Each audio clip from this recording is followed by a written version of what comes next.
வாழ்க வளமுடன்! பேராசிரியர் டாக்டர் துரை லோகநாதனின் வினாவிடை தத்துவச் சிறுகதைகளாம் அமுதச்சுடர் சேனலின் சார்பான வணக்கங்கள். என் கதைக்கரு வெளிவர உதவிடும் யூடியூப் நிறுவனத்தார்க்கும் நண்பர்களுக்கும் அமோக ஆதரவு நாளுக்கு நாள் தந்து மகிழ்விக்கின்ற ரசிகப் பெருமக்களுக்கும் என் வணக்கங்கள்.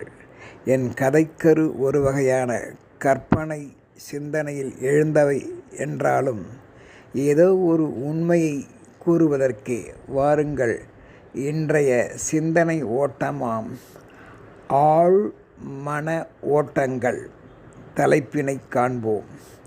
பெருக வாழ்ந்தான் பகுதியில் ஒரு நாள் பெரும் சிந்தனையோடு வாயில் வெற்றிலைப்பாக்கு போடுவது போல் பலரை பற்றிய சிந்தனைகளை மென்று கொண்டே இருந்தார் அபூர்வமணி என்பவர் தம் அன்றாட பணிகளுக்கு இடையே.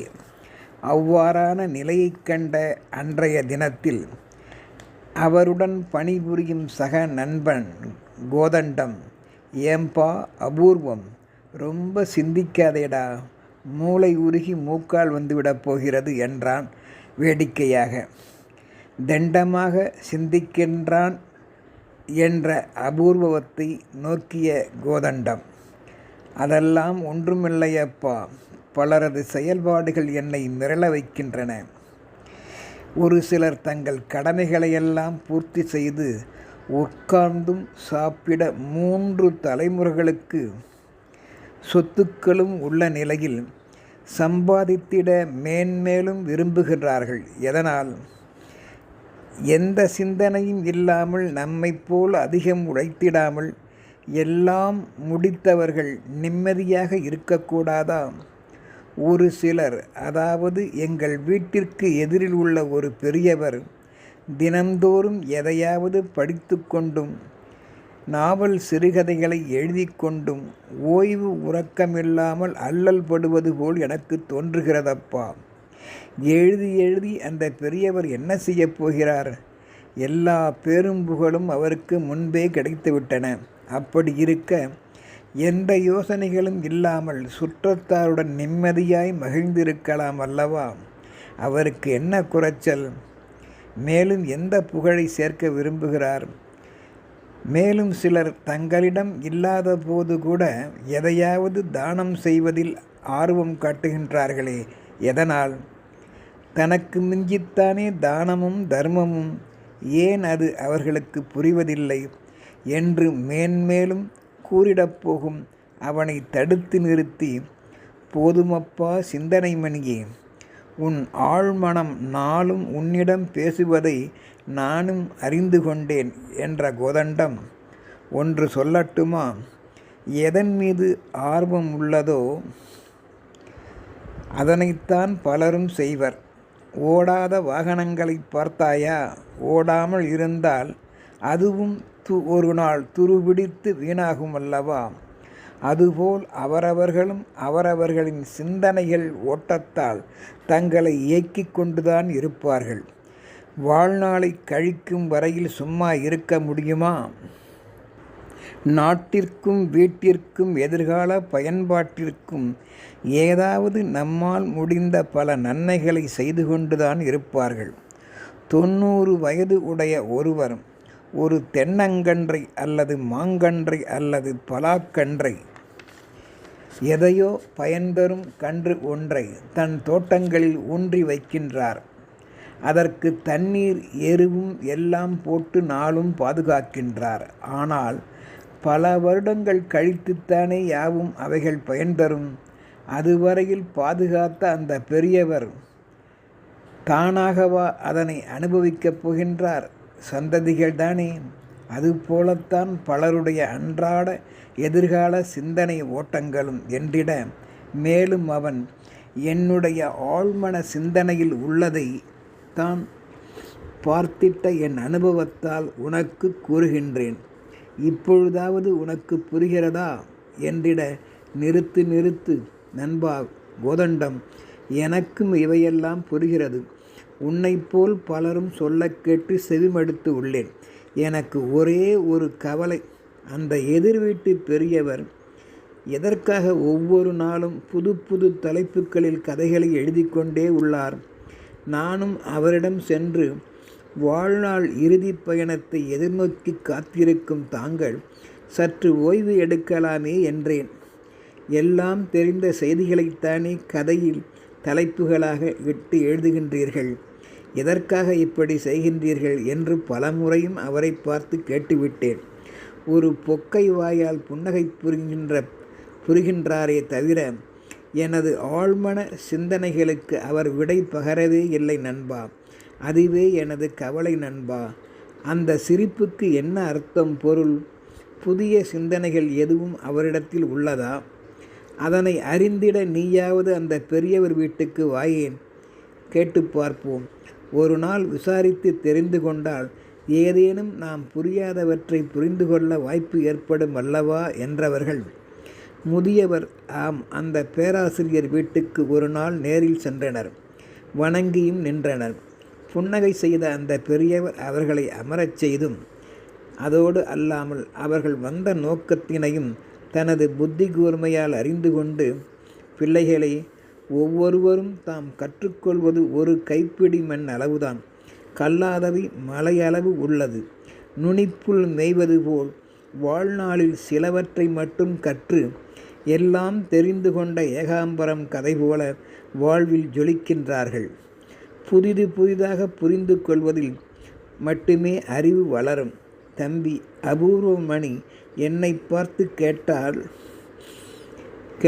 கேட்கின்றான். அபூர்வமணி என்னை பார்த்து கேட்டான், உங்கள் இறுதி பயணம் முடியும் நேரத்தில் என்று. புரிகிறதா? அது சரியா? வயதை வைத்து ஒருவர் பயணம் முடியுமென்று எடை போடக்கூடாது. தேவையற்ற மன ஓட்டங்கள் உடையவர்களும் ஓடாத வாகனங்களும் தான் முதலில் செயலிழந்து போகும்.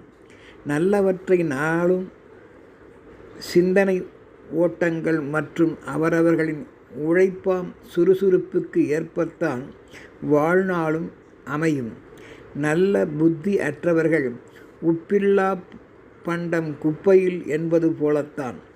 நல்ல எண்ணம் சொல் செயலால் இயங்கிக் கொண்டிருப்பவர்களுக்கு வயது ஒரு தடையே இல்லை நண்பர்களே என்று பெரியவர் கூறி முடிப்பதற்குள் அவரது உள்ள கிடக்கை மேலும் சொல்ல விடாமல் அவசர புத்தியால், ஐயா பேராசிரியர் ஐயா, தாங்கள் சொல்வதும் சரியே, ஏற்றுக்கொள்கிறோம்.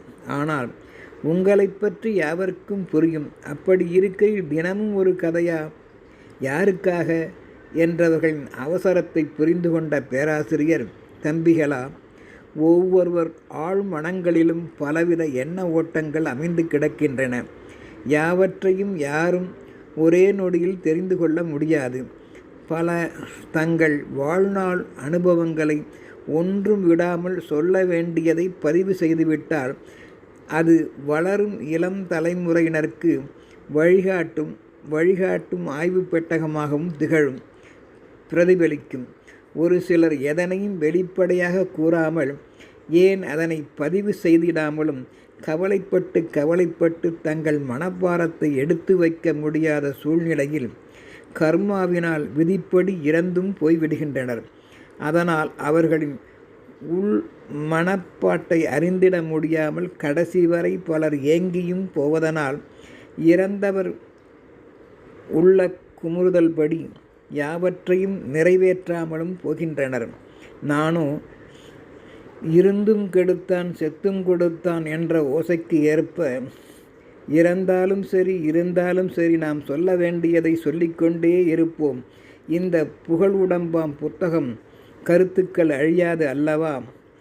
அதனால் என் ஆழ்மன செய்திகளை முன்கூட்டியே ஞாபகம் எனக்கு தற்போது சரியாக உள்ள நிலையில் எதை எப்படி சரி செய்ய வேண்டும், எவற்றை செய்திடலாகாது, யாருடன் பழக வேண்டும், புறம் பேசுபவர்களிடம் எப்படி நாம் பழக வேண்டும், யாருக்கெல்லாம் முன் யோசனைகள் சொல்ல வேண்டும், எப்படி திட்டமிடல் வேண்டும் போன்ற பலவிதமான கருத்துக்களை எல்லாம் நான் முன்கூட்டியே பதிவு செய்கின்றேன் அப்பா. சாதனை படைக்க வேண்டும் என்ற சிந்தனை ஒரு பக்கம் இருந்தாலும் இளம் சிறார்களை எப்படி வழிநடத்த வேண்டும்? கூடா நட்பு கூடவே கூடாது. கடமை கண்ணியம் கட்டுப்பாடு என்பன யாவை? நாம் பிறவி ஏன்? உறவுகளை எவ்வாறு அறிந்து கொண்டு வாழ வேண்டும்? உண்மையான செல்வங்கள் யாவை? வாழ்நாள் முழுவதும் நாம் கடைபிடிக்க வேண்டிய பொறுப்புக்கள் யாவை? எனது முடிவுகள் இதுதான் என்பன போன்ற வாழ்வியல் புரிதல்களைத்தான் எங்கள் உறவுகளும் புரிந்து கொண்டு உண்மையான நான் சொல்ல நினைத்தவைகளை ஒவ்வொரு நாளும் நான் மறைந்த பிற்பாடும் கூட இரவா புகழுடைய இந்த கதைகள் கருத்துக்கள் மூலம் எனது மனநிலையையும் வாழ்வியல் செயற்பாட்டையும் புரிந்து கொள்ளலாம் அல்லவா? அதனால்தான் அழியும் இந்த உடலை விட அழியாத புகழுடைய இந்த உடலாம் புத்தகங்களை பொக்கிஷமாக்கிட நாளும் நாளும் துடிப்புடன் செயல்படுகின்றேன். அமுதச்சுடர் போன்ற யூடியூப் நிறுவனத்தார் வழியே என் கதைகளையும் பதிவிடுகின்றேன் என்றவரின் ஆழ்மனக் கருத்துக்களின் வெளிப்பாட்டை எண்ணி மகிழ்ந்தனர். ஒவ்வொரு இல்லத்தவரும் தம் அனுபவங்களை மற்றும் தாங்கள் சொல்ல நினைப்பதை சரியாக தங்கள் நினைவுகள் இருக்கின்ற போதே எழுதி புத்தகங்களாக்கினார் அல்லது கருத்துக்களை என்போன்று பதிவு செய்துவிட்டால் தீதும் நன்றும் பிறதர வாராதல்லவா? இல்லங்களில் அப்போது நாம் வாழ்ந்த நல்வாழ்க்கை எண்ணி அவரும் பின்பற்றினால் அமைதியே நிலவும் அல்லவா? சிலவற்றை சிலரின் எதிரில் நேரில் சொல்ல முடியாதல்லவா? எல்லோரும் எதிரில் முகத்தின் முன் ஏற்பார்களா? புத்தகங்கள் கதைகள் வழி பதிவிட்டால் நல்ல மனம் கொண்ட இதயங்கள் தங்களின் இதயங்களாகவே நம் வாழ்நாள் ஓட்டங்களை கதைகளையும் மதித்திடுவர். எவராலும் களவாட முடியாதவை நம் கல்வியே, நல் போதனைகளே. குற்றம் பார்க்கின் சுற்றமில்லை. வாழ்க வளமுடன். நற்குழந்தை செல்வங்களைப் போலவே புத்தகச் செல்வங்களும் கருத்துக்களும் அமைந்துவிடுமே. சிந்தித்து பார்ப்போம். வாழ்க வளமுடன்.